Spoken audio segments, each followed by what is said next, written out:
All right, and we are back here on the GSMC Football Podcast. And for the third part of the show, we're going to talk about Nick Foles recently announcing his retirement from the NFL. So, just kind of take a look back at his career, and especially looking at, taking a look back at his performance in the Super Bowl, which I do have a, a graphic up for that. And yeah, Nick Foles, an interesting career to say the least. Now, he's not going to go to the Hall of Fame, but he will always be remembered for the performance that he had in the Super Bowl, in Super Bowl 52 against Tom Brady and the Patriots. And these are his stats from that Super Bowl. 373 yards passing, 4 total touchdowns in the game, and his passer rating was 106.1. And was drafted back in 2012 by the Eagles, and I think he did play a little bit in 2012. But yeah, he was drafted out of Arizona. He was a third-round pick by the Eagles, and he did play in 7 games, 6 touchdowns, 5 interceptions, and that was Andy Reid's last year as the Eagles head coach. But then the following year, Chip Kelly comes in, and Michael Vick is the starter, and then Michael Vick ends up getting hurt. Nick Foles played in 13 games, and he finished with the touchdown interception ratio of 27-2. And in one of those games, he threw 7 touchdown passes, and that was against the Raiders, which I brought up. When I acknowledged that he retired on the previous show. But yeah, and it looked like, wow, the Eagles got something, and they made the playoffs. They won the NFC East. They beat the Cowboys the final week of the regular season. That was in 2013, and the Cowboys they had to start Kyle Orton because Tony Romo got hurt, and that was a close game, but the Eagles ended up winning that matchup. They went to the playoffs. They played Drew Brees and the Saints at home. They did lose a tough game there because the Saints ended up kicking a game-winning field goal.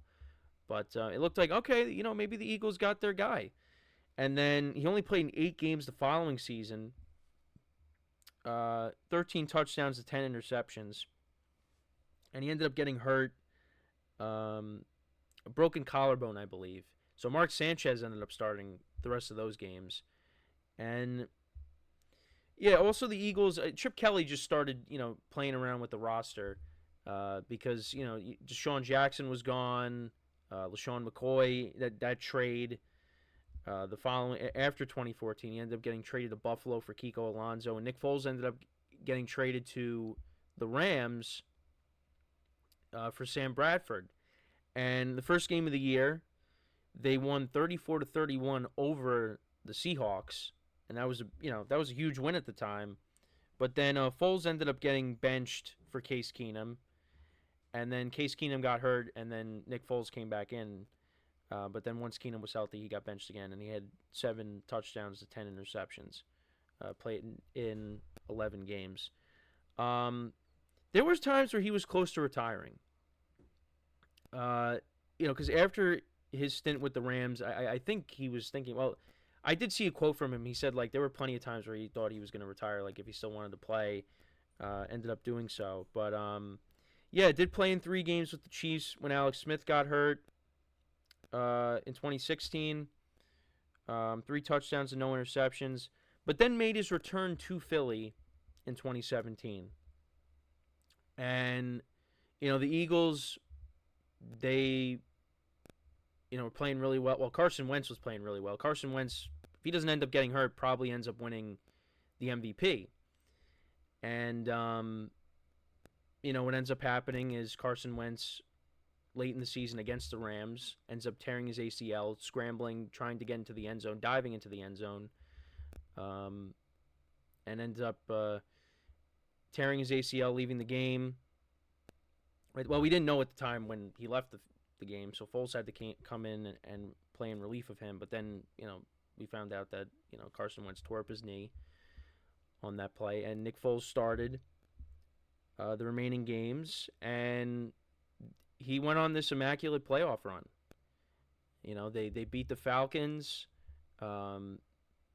which was a low-scoring game. Falcons had an opportunity to win that game. Very low-scoring game, though. And then they dismantled the Vikings in the NFC Championship game, winning 38-7. And this is the Vikings coming in after the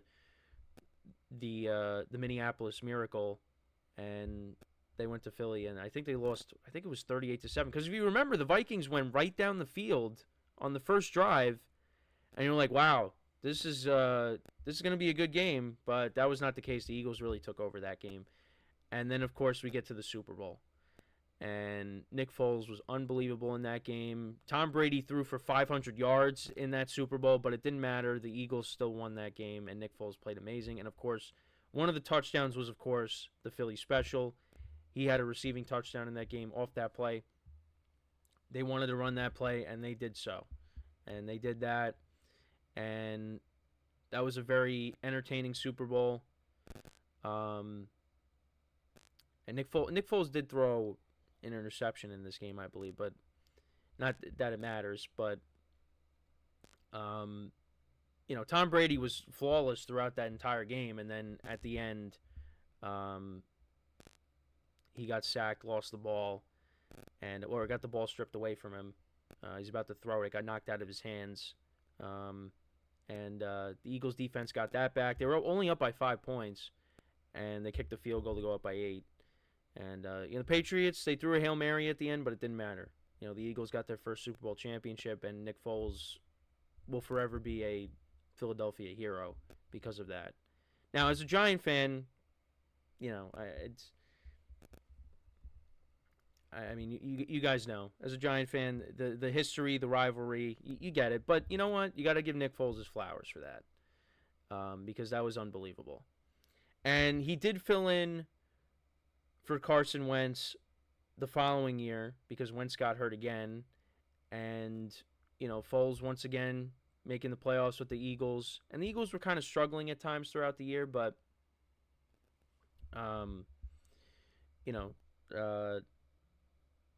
they got to the playoffs. They won the game against the Bears, who had one of the best defenses in the NFL that year. And that was the double doink game. So you thought, the Eagles are going to be going on another run again. And they were up 14-0 against the Saints in the divisional round, but then the Saints came back and won that. And Foles and the Eagles, they were driving at the end of the game.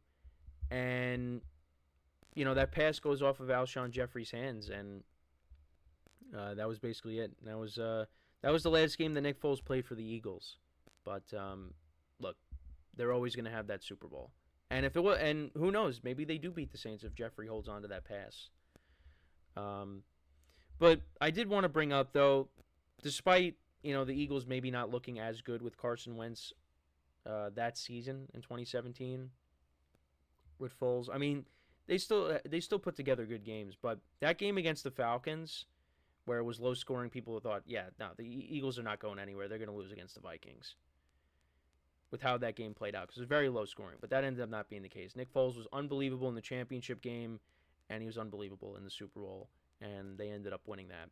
So I wanted to bring that up as well. But yeah, played with the Jaguars. I forgot about that because the Jaguars ended up, bringing him in. But he ended up getting hurt the first game of the season. And that's when Gardner Minshew stepped in. That was against the Chiefs. But yeah, he only played in 4 games, 3 touchdowns and 2 interceptions. He started for the Bears then after that. Played in 9 games for the Bears in 2020. 10 touchdowns to 8 interceptions. I think the Bears traded for him. Yeah, because he signed a contract with the Jags. That ended up not being a good contract, but yeah, played in 10 total games with the Bears, and then played a little bit with the Colts in 2022. But yeah, he really made himself known from coming in as a backup quarterback, because as a starter didn't really play as well. But when he was a starter for the Eagles, his first time around, pretty good. Again, 2013, 27 touchdowns and 2 picks. But yeah, as a backup, that's really where he made, stamped his legacy, and won the Super Bowl against the greatest of all time. So yeah, he did go through a lot over the course of his career, but you know what? Like I said, not going to make the Hall of Fame, but he's going to have that Super Bowl championship. He's idolized in Philadelphia, so and the Eagles are going to do something for him. I think in their home opener, I think. Yeah, so the Foles will retire as a member of the Philadelphia Eagles during the September 16th home opener against the Falcons. Um, so the Eagles fans are going to go crazy over that. So his stats in 71 games played, 58 starts, a 29-29 record as a starter, 14,227 passing yards, 82 touchdowns, and 47 interceptions. But yeah, the Jaguars contract, he signed a 4-year, $88 million deal with the Jaguars in 2019. But yeah, that really did not pan out. But yeah, he's going to be best remembered from his time in Philly. That's the bottom line. So, congratulations to him on his retirement. Like I said, that Super Bowl performance will, that's always going to be there. So, like I said, congratulations to him. And, yeah, let me know what you guys think, though, about Nick Foles' career. What was your favorite moment from his career? Because, there was more to it besides the Philly special, the Super Bowl championship. Because, I mean, that 2013 season was a very good season for him.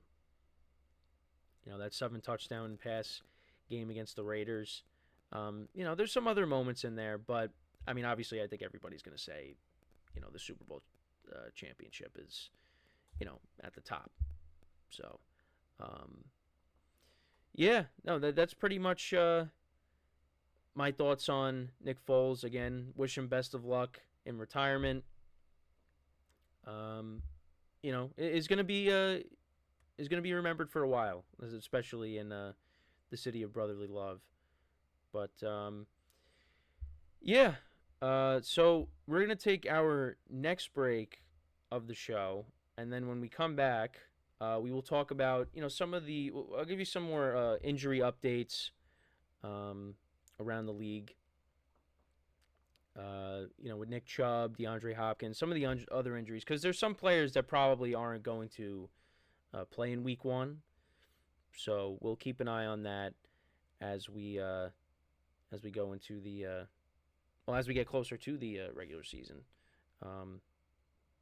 Because Nick Chubb is probably someone that might not play. DeAndre Hopkins, I know that was a recent injury, so it's possible that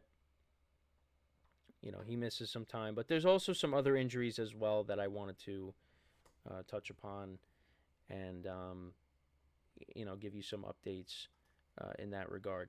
So, with that being said, stick around, and we'll be right back here on the GSMC Football Podcast.